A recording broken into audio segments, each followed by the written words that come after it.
Number one అంటారు. అసలైన number one Gurukashi university.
Ambedkar Konaseema జిల్లా మూడు వైపులా నీరు ఉన్న ఒక లంక, అలాగే అది ఒక దీవి లాంటిది. అంటే మనం అంబేద్కర్ కోనసీమ జిల్లాలోకి ప్రవేశించాలి అంటే ఖచ్చితంగా రావులపాలెం నుంచి వచ్చేటప్పుడు మాత్రమే రోడ్డు మార్గం ఉంటుంది. మిగతా మూడు మార్గాలు కూడా నీటికి సంబంధించిన మార్గాలే అవుతాయి. ముఖ్యంగా కాకినాడ నుంచి వచ్చేవాళ్ళు అయితే యానాను బ్రిడ్జి దాటి రావాల్సి వస్తుంది ఈ జిల్లాలోకి. అలాగే ఇటు పశ్చిమ గోదావరి జిల్లా నరసాపురం నుంచి వచ్చేవాళ్ళు అయితే సకినేటిపల్లి అక్కడి నుంచి జిల్లాలోకి ప్రవేశించాల్సి వస్తుంది.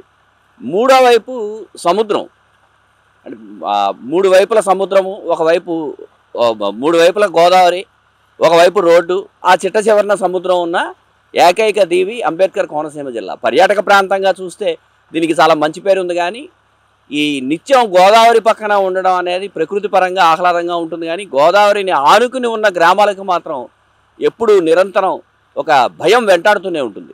ఇప్పుడు మనం ఓడల రేవు అనే చిన్న గ్రామం దగ్గర ఉన్న రేవు దగ్గర ఉన్నాం. ఈ రేవు అవతల ఉన్న కరవాక అనే గ్రామానికి కనెక్ట్ అయి ఉంటుంది. ఆ గ్రామానికి ఈ ఓడల రేవుకి మధ్య గోదావరి పాయ దగ్గర మనం ఉన్నాం. ఇక్కడి నుంచి కేవలం 2 కిలోమీటర్లు పడవలో ప్రయాణిస్తే ఆ ఊరు చేరుకోవచ్చు.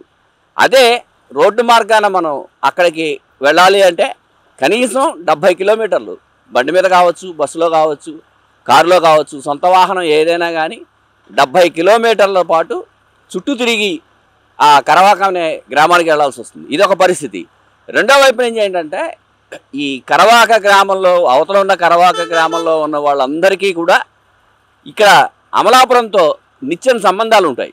అలాగే అమలాపురానికిను ఈ ఓడల రేవుకి మధ్యలో ఉన్న గోడిలంక, గోడి అనే ఊళ్ళలో, అది చిన్న చిన్న పల్లెటూళ్ళు, ఆ ఊళ్ళలో సంక్షేమ హాస్టళ్ళు ఉన్నాయి. సంక్షేమ హాస్టల్లో పిల్లలందరినీ, కరవాకలో ఉన్న పిల్లలందరూ సంక్షేమ హాస్టల్లో ఉంటారు. వాళ్ళు అక్కడికి వెళ్ళాలన్నా, హాస్టల్కి సెలవులు ఇచ్చిన తర్వాత అక్కడి నుంచి వాళ్ళ సొంతూరు వెళ్ళాలన్నా వాళ్ళందరికీ ఉన్న ఏకైక మార్గం ఈ గోదావరి దాటమే. దీని మీద యానాన్ దగ్గర బ్రిడ్జి పడింది, నరసాపురం దగ్గర బ్రిడ్జి పడింది. దీనికి మాత్రం ఇంకా మోక్షం రాలేదు. అది ఎందుకు రాలేదో పాలకులు కూడా చెప్పట్లేదు. 1.5 కిలోమీటర్లు ప్రయాణించి అవతలకు వెళ్ళేవాళ్ళు బిక్కుబిక్కుమంటూ వెళ్తున్నారు, ప్రాణాలు అరచేతుల్లో పెట్టుకుని వెళ్తున్నారు. నిజానికి 70 కిలోమీటర్లు వెళ్ళాలి అంటే దాదాపు 2.5 గంటలు పడుతుంది. మనం ఇప్పుడు ప్రయాణించాం. ఇక్కడి నుంచి ఓడల రేవు అనే ఈ ప్రాంతం నుంచి, ఈ చిన్న పల్లెటూరు నుంచి అవతల ఉన్న కరవాక వెళ్ళడానికి 10 నిమిషాలు పట్టింది. అలాగే కరవాక నుంచి ఇక్కడికి రావడానికి పడవలో 10 నిమిషాలు పట్టింది. కానీ 10 నిమిషాల కాలం వీళ్ళని ఉక్కిరిబిక్కిరి చేస్తుంది. ముఖ్యంగా గోదావరి ఎక్కువగా ఉన్న సమయంలో అయితే పడవ ప్రయాణం చేయడానికి వాళ్ళంతా ఎంతో భయపడుతూ ఉంటారు. అయినా కానీ తప్పక వేరే మార్గం లేక ఈ పడవనే ఆశ్రయిస్తూ ఉంటారు. అయితే ఇప్పటివరకు జరిగిన ఆనందకరము దేవుడి దయ అయితే మాత్రం ఇప్పటి వరకు గడిచిన 60-70 సంవత్సరాల్లో ఈ రేవు దగ్గర ఎలాంటి ప్రమాదం జరగలేదు. అది వీళ్ళందరూ చేసుకున్న అదృష్టంగానే వాళ్ళు చెప్తున్నారు. మనం ఇప్పుడు అంబేద్కర్ కోనసీమ జిల్లాలోని పడవ ప్రయాణం చేస్తున్నాం. అంటే ఆధునిక యుగంలో కూడా ఇంకా ప్రజలకి ఈ కష్టాలు తప్పడం లేదు అని తెలియడం కోసం మాత్రం చేస్తున్నాము. ఇప్పుడు మనం ఎక్కడ బయలుదేరామంటే ఓడల రేవు అనే గ్రామం దగ్గర బయలుదేరాం. అక్కడి నుంచి కోనసీమ జిల్లాలోనే 3 కిలోమీటర్ల గోదావరి అవతల ఉన్న కరవాక అనే గ్రామానికి చేరుకుంటున్నాం. ఇక్కడికి అటు నుంచి ఇటు రావడానికైనా, ఇటు నుంచి అటు వెళ్ళడానికైనా కానీ ఇక్కడున్న ప్రయాణికులకి ఉన్న ఏకైక సాధనం ఈ పడవ ప్రయాణం మాత్రమే. దశాబ్దాలుగా ఈ పడవల్ని నమ్ముకుని ఇటు నుంచి అటు, అటు నుంచి ఇటు ప్రయాణం చేస్తున్నారు. అదృష్టం ఏంటంటే ఎప్పుడూ కూడా ఎలాంటి అవాంఛనీయ సంఘటనలు జరగలేదు. ఇక్కడికి వచ్చే ప్రయాణికుల్లో ఎక్కువ మంది ఉద్యోగస్తులు ఉంటారు. ఎందుకు అంటే వాళ్ళు టీచరు ఉద్యోగం చేస్తూ ఉంటారు, లేదా ఇంకో ఉద్యోగం చేస్తారు, చిన్న చిన్న బిజినెస్లు చేసుకుంటారు. వాళ్ళందరూ ఆ ప్రాంతం నుంచి ఈ ప్రాంతంకి వచ్చి, అలాగే ఈ ప్రాంతంలో ఉన్నవాళ్ళు ఆ ప్రాంతంకి వెళ్ళి ఉద్యోగాలు చేసుకుని, వ్యాపారాలు చేసుకుని, మళ్ళీ తిరిగి సాయంత్రానికి ఇక్కడి నుంచి వెళ్తారు. రోజు ఇలాంటి పడవలు ఒక 4-5 ఉంటాయి. రోజు ఒక్కో పడవకి కనీసం ఎలా లేదన్నా కానీ 6 నుంచి 8 ట్రిప్పులు ఉంటాయని చెప్తున్నారు. ఇక్కడే ఈ ప్రయాణంతోటే అవతల రేవుకి వెళ్తారు, అవతల నుంచి యువతలకు వస్తారు. ఇందులో పెళ్ళిళ్ళ సీజన్ కావడంతో ఈ మధ్య కాలంలో ఈ ప్రయాణికుల రద్దీ కూడా ఎక్కువగానే ఉంది. ఈ దూరం అటు ఓడల రేవు నుంచి ఇటు కరవాకి మధ్య దూరం 2 నుంచి 2.5 కిలోమీటర్లు ఉంటుంది. ఈ 2.5 కిలోమీటర్లు పడవలో ప్రయాణించి యువతల నుంచి అవతలకి ప్రయాణించి వాళ్ళ పనులు అయిన తర్వాత బయటకు వస్తారు. ఇది ఇక్కడ ఉన్న పరిస్థితి. మేము బెండమల్లంక నుంచి వస్తామండి. మా అమ్మాయిగా ఇంటికి వెళ్తాం, కేసిన పెళ్ళి అండి.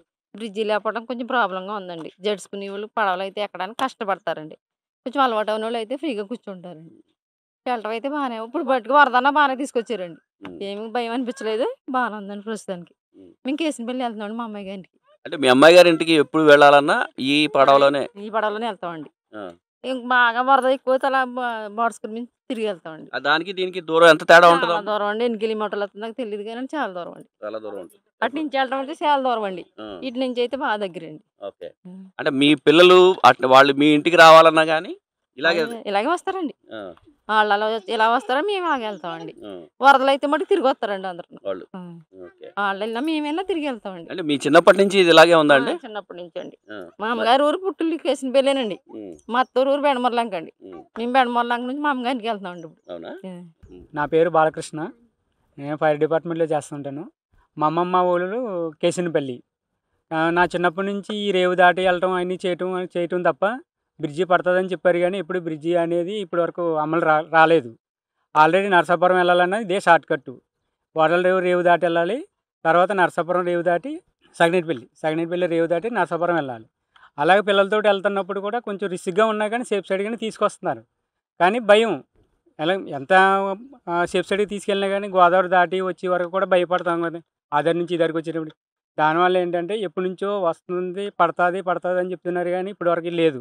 ఇప్పటికీ 50 years అయిపోతుందండి. నాకు తెలిసి 40 years అవుతుందండి. అప్పటి నుంచి ఇప్పటి వరకు లేదు. అలా రేవు దాటడం వెళ్ళటం లేదు. వరద బాగా ఎక్కువ వస్తే మాత్రం అలా తిరిగి రావడం తప్ప, అది కూడా ఎంత 70 kilometers వస్తుందండి ఎక్స్ట్రా. అయినా కానీ పిల్లలతో వెళ్ళటం భయపడి అలా వస్తుంది. కానీ వరద టైంలో కూడా సేఫ్ సైడ్గా బోట్లు అనేది మొత్తం అందరూ కూడా సేఫ్ సైడ్ సుఖంగానే తీసుకొస్తున్నారు. సేఫ్ సైడ్ వాళ్ళు బాగానే సహకరిస్తారు. డ్రైవర్లు అందరూ కూడా సేఫ్టీగానే తీసుకురావడానికి చూస్తారు తప్ప జనాల్ని వచ్చిన వాళ్ళందరినీ ఎక్కించుకుని వచ్చేయాలనే ఆలోచనతో కూడా ఎప్పుడు లేదండి వాళ్ళకి. ఎన్ని బళ్ళు వచ్చినా అన్ని కాదండి, మనం ఎంతవరకు వెళ్ళగలం ఏంటి అనే ఆలోచనతో తీసుకొస్తారు. అందరినీ సేఫ్ సైడ్గా తీసుకొచ్చి దింపుతారు తప్ప ఎప్పుడు కూడా నా చిన్నప్పటి నుంచి ఇప్పటి వరకు కూడా ఏది ఇన్సిడెంట్ జరగలేదు ఇక్కడండి. కానీ ఏంటంటే బ్రిడ్జి పడితే ఇంకా బాగుంటుంది. షార్ట్ కట్ ఇలా నరసాపురం వెళ్ళడానికి, ఇలా యానం, అమలాపురం, ముమ్మడివరం నుంచి ఇలా రావడానికి షార్ట్ కట్ అండి. కానీ నా చిన్నప్పటి నుంచి మాత్రం బ్రిడ్జి వస్తుంది అన్నారు, కానీ లేదు. నరసాపురం ఒకటి, ఇది ఒకటండి. అదే ఇక మాది గోదావరి అవతల కరవాకండి. యువతల దగ్గరికి వచ్చాము. గోడ హాస్టల్కి వెళ్దామని బాబుని తీసుకొచ్చాం. కానీ ఏంటంటే గోదావరి వల్ల కొంచెం ట్రబుల్ అవుతున్నాం. మాకు ఈ బ్రిడ్జి పడితే ఇంకా ప్రయాణం బాగా సింపుల్గా అవుతుంది. కానీ కొన్ని రోజుల తర్వాత గోదావరి ఎక్కువ అయితే ఈ పడవ కూడా దాటడం కష్టం అవుతుంది. అమలాపురం నుంచి తిరిగి రావాల్సి వస్తుంది. మ్యాక్సిమం గంటన్నర వరకు ట్రబుల్ అయిపోతుంది. ఇలాగైతే ఒక 10 నిమిషాల్లో రేవు దాటేసిన వెంటనే అమలాపురం ఒక 15 నిమిషాలు వెళ్ళిపోవాల్సి వస్తుంది. చాలా సింపుల్ అవుతుంది. మాకు ఈ బ్రిడ్జి ప్రభుత్వం ద్వారా ఏమైనా సెలెక్ట్ అవుతే మేము చాలా మంచిగా కోరుకుంటున్నాం. ఈ పడవ ప్రయాణం వల్ల మీకు వచ్చిన ఇబ్బందులు లేదా మీకు ఎప్పుడైనా మరీ దారుణమైన ప్రమాదాలు జరగడం అలాంటివి ఏమైనా జరిగాయంటారా? ప్రస్తుతానికి దేవుడి దయ వల్ల అటువంటి ప్రమాదాలు ఏం జరగలేదు సార్. కానీ ఏంటంటే కొంచెం భయం అన్నది ఉంటుంది కదండి. ఇప్పుడు కొంతమంది ఈత వచ్చిన వాళ్ళు ఏమో ధైర్యం అనుకుంటారు, ఈత రాని వాళ్ళు ఏమో ధైర్యం లేకుండా ఉంటారు. వాళ్ళు ఏమనుకుంటారంటే కెరటాలు వచ్చేటోడికి అట్లా అవుతుంది ఇట్లా అవుతుంది అని కొంచెం ట్రబుల్ అవుతారు కదా సార్. అమలాపురం ప్రయాణం కంటే మాకు చాలా సింపుల్ సార్. ఇది ఒక గంట టైంలో మొత్తం అన్నీ పని చేసుకుని మళ్ళీ రివర్స్ ఇక్కడికి వచ్చేయచ్చు. అలాగే వాళ్ళ లేడీస్ అవి దాటినప్పుడు కూడా కొంచెం కష్టంగా దాడుతున్నారు ఈ గోదావరి వల్ల. మాకు బ్రిడ్జి అవుతుంటే ఈ ప్రభుత్వానికి చాలా రుణపడి ఉంటాం. మన్య కృష్ణమూర్తి గొల్లపాలెం మాది గ్రామం. చాలా ఇబ్బందిగా ఉంటుందండి. రేవు దాటుతాం తిని మేము వెళ్ళాలన్నా రావాలన్నా, పెళ్ళిళ్ళకి రావాలన్నా వెళ్ళాలన్నా, స్కూల్ మా పిల్లలు స్కూల్కి కాలేజీలకి రావాలన్నా ఇటు నుంచి చాలా ఇబ్బందులు పడుతున్నామండి. చాలా ఇబ్బందులు పడుతున్నాం. తప్పనిసరిగా ఇంకా రావాలి అంటే 70 కిలోమీటర్లు తిరిగి రావాల్సి వస్తుంది. ఎలా తిరిగి రావాలంటే అమలాపురం దగ్గర నుంచి ఇలా తిరిగి రావాల్సి వస్తుంది. ఇబ్బంది పడుతున్నాం. ఇలాగైతే దగ్గర బాగా మాకు 2 కిలోమీటర్ల దాకా కాలేజీ ఉంది. కాలేజీ వల్ల ఇబ్బంది పడుతున్నాం మేము. బాగా దగ్గరండి. మరి బ్రిడ్జి అయితే మరి అనుకూలంగా ఉంటుంది మాకు, మా ప్రజలకు. మా చిన్నప్పటి నుంచి ఇబ్బంది పడుతున్నాం. ఇవాళ కూడా అప్పుడు 60-70 సంవత్సరాలు వచ్చిన వాళ్ళు కూడా అలాగే ఇప్పటికీ బ్రిడ్జి పడలేదు. పడుతుందని ఆశగా ఉన్నాం. మరి దానికి మీరు ప్రభుత్వం పూసుకుని చేయవలసిన బాధ్యత ఉంది కాబట్టి చెయ్యాలని కోరుకుంటాం. ఇంకొక ముఖ్యమైన విషయం ఏంటంటే ఈ ఓడల రేవు అలాగే బెండమూర్లంక, కొమగిరిపట్నం లాంటి గ్రామాలలో ఉంటూ కరవాక పక్కన ఉన్న మలికిపురం మండలంలో ఉన్న పాఠశాలల్లో పనిచేసే ఉపాధ్యాయులు ఈ పడవ ప్రయాణంతో వాళ్ళ స్కూళ్ళకి వెళ్తారు. అలాగే అక్కడి నుంచి వచ్చేవాళ్ళు కూడా ఈ పడవ ప్రయాణంతో ఇక్కడికి సొంత గ్రామాలలో ఉండి ఉద్యోగం చేసుకుంటున్న ప్రభుత్వ ఉద్యోగులందరూ కూడా ఈ పడవలనే ఆశ్రయించి అటు ఇటు వెళ్లాల్సి వస్తుంది. అలాగే చిన్న చిన్న వ్యాపారులు కూడా అవతల గ్రామం కరవాకలో ఏదైనా బిజినెస్ చేసుకోవాలనుకున్నా అవతల ఉన్న బిజినెస్ వాళ్ళు చిన్న వ్యాపారస్తులు ఇటువైపు చేయాలన్నా కానీ వాళ్ళందరికీ కూడా ఈ పడవలే వాళ్ళకి దిక్కవుతాయి. చూడడానికి ప్రకృతి పరంగా చూస్తే మనం గోదావరిలో ఈ పడవల్లో వెళ్తే అద్భుతమైన అడవుల్లాగా మడ అడవుల్లాగా అద్భుతమైన దృశ్యాలు ఉంటాయి.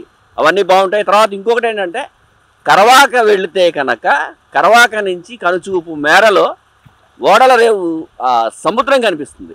అంటే సముద్రము గోదావరి కలిసే చోటు ఇక్కడికి చాలా దగ్గరగా ఉంటుంది. దాన్ని అన్నాచెల్లెల వారధి అంటారు.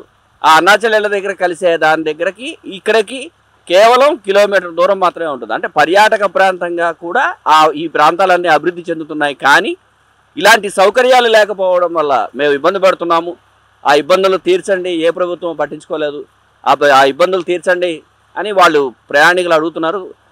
ఇక్కడ ముఖ్యమైన విషయం ఏంటంటే 70 కిలోమీటర్లు గంటన్నర పాటు ప్రయాణించాల్సిన వాళ్ళు కేవలం 10 నిమిషాల్లో 1.5 నుంచి 2 కిలోమీటర్ల లోపే ఈ గోదావరి దాటి అవతలకు వెళ్తున్నారు. సో ఇక్కడున్న పరిస్థితి ఏంటంటే వీళ్ళందరికీ తరతరాలుగా ఈ పడవ ప్రయాణమే వీళ్ళకి ఆసరా అవుతుంది. ఆ పడవ ప్రయాణంతో వీళ్ళు అటువైపు వాళ్ళు ఇటువైపు, ఇటువైపు వాళ్ళు అటువైపు బిజినెస్లు చేసుకోవడము, ఇంకా ఇతరత్రా కార్యక్రమాలు, పెళ్ళిళ్ళు, వీళ్ళ పిల్లల్ని వాళ్ళు అటువైపు వాళ్ళకి ఇవ్వడము, ఆ అవతల వైపు ఉన్న వాళ్ళ పిల్లల్ని వీళ్ళకి ఇవ్వడము, ఇలాంటివి చేయడము. ఈ పెళ్లివారు కూడా ఒకసారి ప్రత్యేకంగా నావలు కట్టించుకుని అవతల నుంచి యువతలకి, యువతల నుంచి అవతలకి రావడం, ఇలాంటివన్నీ జరుగుతున్నాయి. కెమెరామెన్ విజయ్తో ముక్కామల చక్రధర్, ఐ డ్రీమ్ ప్రత్యేక ప్రతినిధి. నిజంగా ప్రస్తుతం ఉన్నటువంటి సమాజం దేనికి ప్రయారిటీ ఇస్తుంది? ఆర్థిక సంబంధాల చుట్టూ మాత్రమే తిరుగుతోంది. మళ్ళీ ఎన్నికలంగానే చాలా విరక్తి కలుగుతాం. మంచి అనిపిస్తుంది కదా, లేడీస్ కూడా ఛాలెంజింగ్ జాబ్స్ చేసినప్పుడు చాలా బాగుంటది. ట్రాఫిక్ అసిస్టెంట్స్ గా నియమించిన ట్రాన్స్జెండర్స్ అందరితో సాల్యూట్ చేయించుకుంటున్నారు. ఫుడ్ డెలివరీ ఇవ్వటానికి వెళ్ళినటువంటి డెలివరీ బాయ్ అనిల్ పై కళ్ళ ముందు